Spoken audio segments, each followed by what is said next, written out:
Welcome बच्चों, कर्ण academy में आपका स्वागत है। हम लोग सीख रहे थे बेसिक मैथ।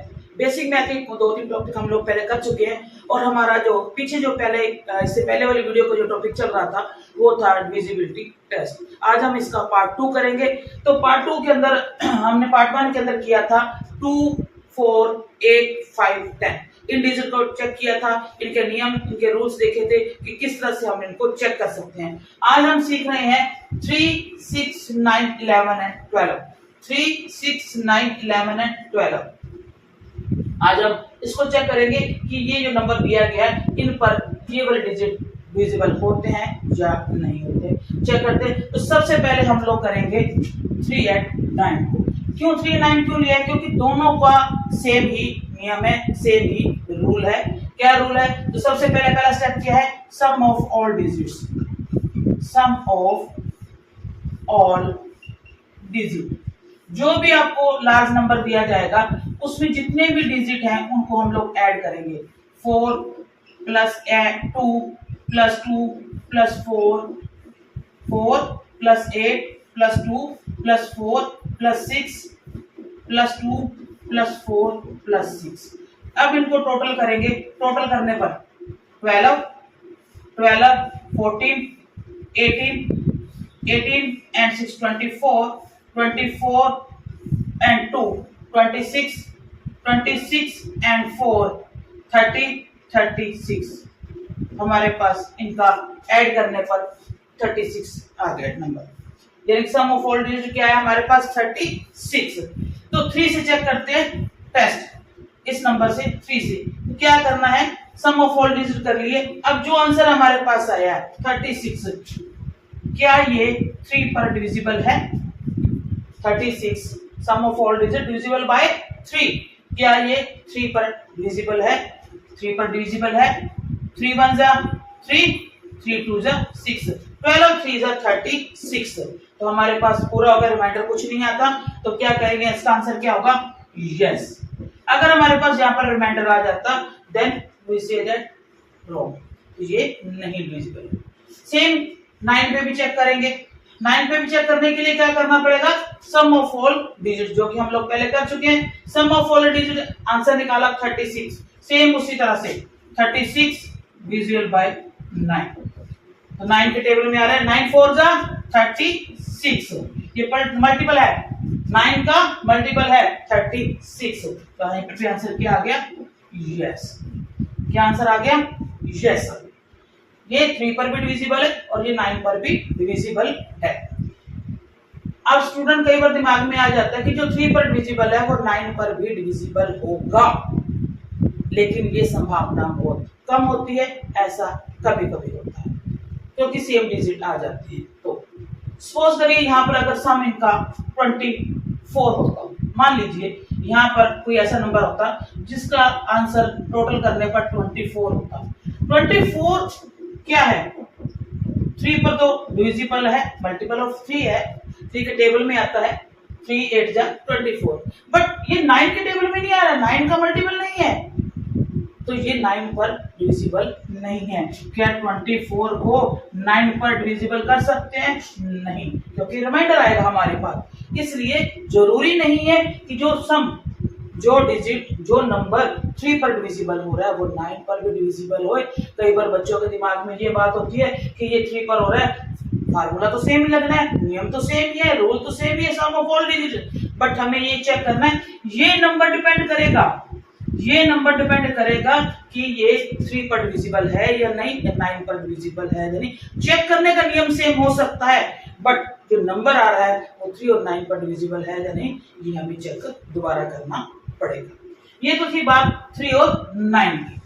अब हम बात करते हैं आगे 11 की। तो 11 से पहले, क्यों 11 का थोड़ा सा अलग है, 11 से पहले जो हम सीख चुके हैं एक बार उसको दोबारा से हम चेक कर लेते हैं। अब हमारे पास आ गए 6 and 12। 6 and 12 इनको चेक करने के लिए क्या करना पड़ेगा? 6 के लिए क्या नियम है, 12 के लिए क्या नियम है, ये सेम ही है। क्या करना पड़ेगा? पहले इनके प्राइम फैक्टर निकालने पड़ेंगे।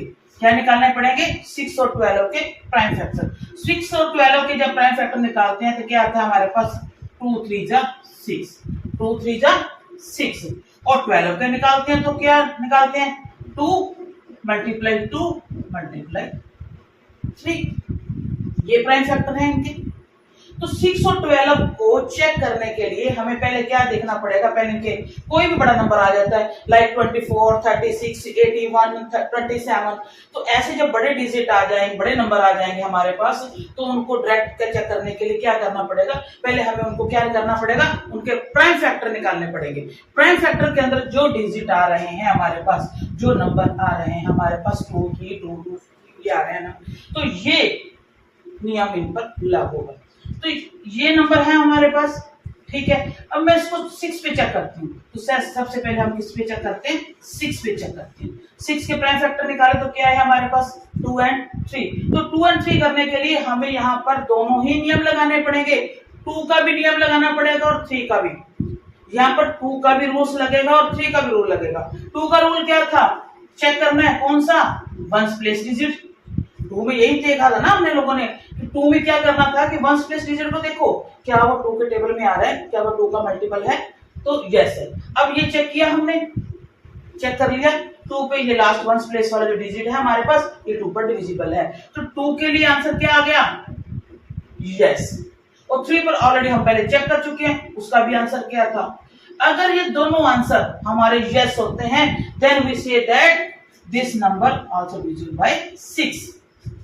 तो हम कह सकते हैं कि ये बड़ा नंबर जो है, जो हम जो इतना बड़ा लार्ज नंबर दिया गया ये 6 पर डिविजिबल है, बिकॉज फैक्टर जो इसके हैं 2 और 3 वो दोनों क्या हो गए 6 पर डिविजिबल हो गए हैं। सेम यही नियम लगेगा 12 पर। 12 के हमने प्राइम फैक्टर किए थे तो क्या थे 2 2 3, 2 2 3, 2 2 3 थे इसके प्राइम फैक्टर हैं। तो सेम उसी तरह से अब दोनों में से कोई भी 2 ले लीजिए, हमें तो एक ही बार चेक करना है। तो 2 को चेक किया, वो ऑलरेडी हम चेक कर चुके हैं यहाँ पर, यस। 3 को भी चेक कर चुके हैं, yes. Then we say that this number also divisible by 12। तो ये नंबर 12 पर भी डिविजिबल है।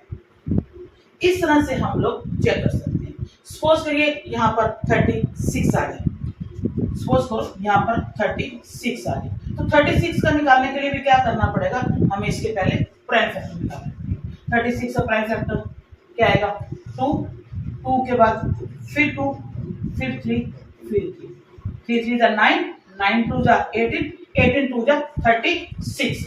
तो क्या है हमारे पास 36। तो यहाँ पर भी चेक करने के लिए हमें 2 और 3 आ गया हमारे पास। सेम उसी तरह से 2 को भी चेक करेंगे और 3 को भी चेक करेंगे। अब 2 को भी ऑलरेडी हम लोग चेक कर चुके हैं, 3 को भी चेक कर चुके हैं, तो then we say that yes this number is divisible by 36। इस तरह से हम लोग 42, 47 इस तरह से हम लोग इनको चेक कर सकते हैं। जैसे 47 खुद प्राइम नंबर है तो उसके लिए कोई नियम नहीं है, ठीक है। ये थे हम लोगों ने अभी तक किया है 3, 6, 9 एंड 12, ठीक है। अब हम चेक करेंगे 11। चलिए नंबर को और लिख लेते हैं। यहाँ पर नंबर लिख लिया हम लोगों ने, ठीक है। एक नया नंबर दे दिया 11 को चेक करने के लिए। अब 11 को चेक करने के लिए पूरा नियम ही डिफरेंट है, ना तो वो 2 की कैटेगरी में आ रहा है, ना ही वो 3 की कैटेगरी में, ना ही वो 5 की कैटेगरी में।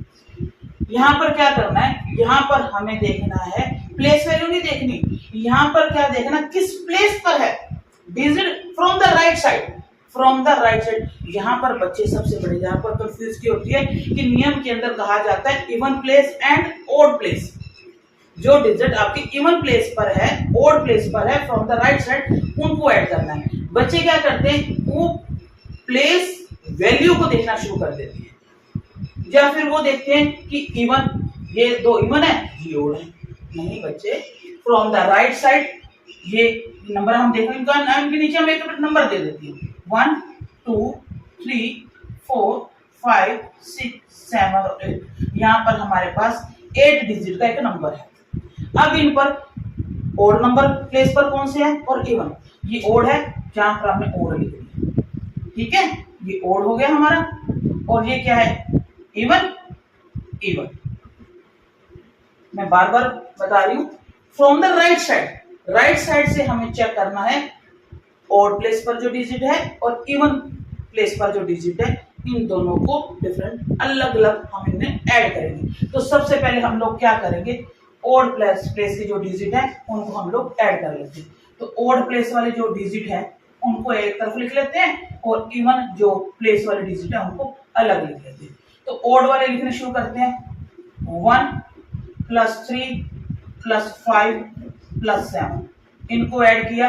7 5 12, 12 3 50, 1 60। यहाँ अब इवन प्लेस वाले डिजिट ले लेते हैं।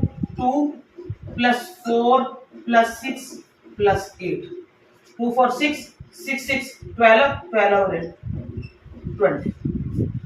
हमारे पास क्या आ गई, दोनों की वैल्यू आ गई। अब इनका क्या निकालेंगे, डिफरेंस। क्या निकालेंगे, डिफरेंस। डिफरेंस निकालेंगे। 20 - 16, आंसर क्या आया मेरे पास, 4। आंसर क्या आया मेरे पास, 4।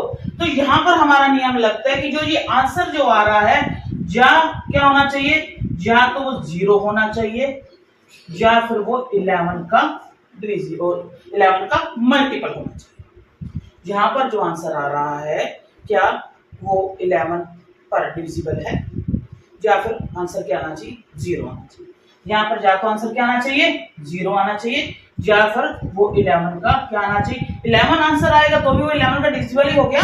11 1 जा 11। या तो आंसर हमारा क्या आना चाहिए, 0 आना चाहिए या फिर 11 का क्या आना चाहिए, मल्टीपल आना चाहिए, 11 के टेबल में आना चाहिए, वो आंसर आना चाहिए। अगर ये दोनों आंसर हमारे पास आते हैं, 0 या 11 के मल्टीपल आंसर आता है, then we say that this number is divisible by 11, otherwise no.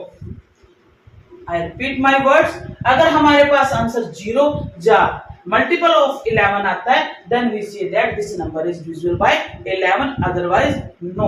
तो हमारे पास आंसर क्या आया, 4। ना तो वो 0 के इक्वल है, ना ही वो 11 के मल्टीपल में भी किसी के इक्वल है, then we say that answer क्या होगा हमारा, नो। आंसर क्या होगा हमारा, नो। तो 11 का यहाँ पर बच्चों को कंफ्यूजन कहाँ होती है, मैं फिर बोल रही हूँ। एक तो प्लेस वर्ड आते हैं, उनके दिमाग में प्लेस वैल्यू आ जाती है।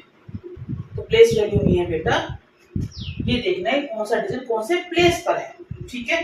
दूसरी, ऑड और इवन जब प्लेस रखते हैं तो देन वो लेफ्ट साइड से शुरू करते हैं, ऐसा नहीं करना, फ्रॉम द राइट साइड। आप इस तरह से करने के लिए, इनको करने के लिए पहले नंबर दे दीजिए। नंबर के नीचे आपको ऑड और इवन पता ही है, कौन सा ऑड पे है कौन सा इवन पे है। इनको दोनों को डिफरेंट आप ऐड कर लीजिए, ऐड करने के बाद डिफरेंस निकाल लीजिए, देन क्लियर हो जाएगा। ये इस बात यहाँ गलती होती है वो भी मैंने आपको बता दिया, कहाँ पर हम लोग उसको करेक्ट कर सकते हैं ये भी आपको बता दिया। इसके अलावा इसमें कोई कंफ्यूजन हो तो आप कमेंट बॉक्स में कमेंट करके आप मुझसे पूछ सकते हैं, ठीक है। हमने यहाँ पर 11 का भी कर लिया है।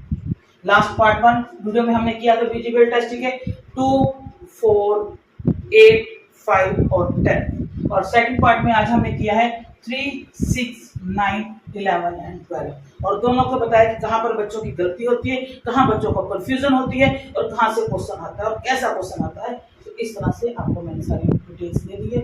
Hope you like this video. Have a good day, have a nice day, thank you.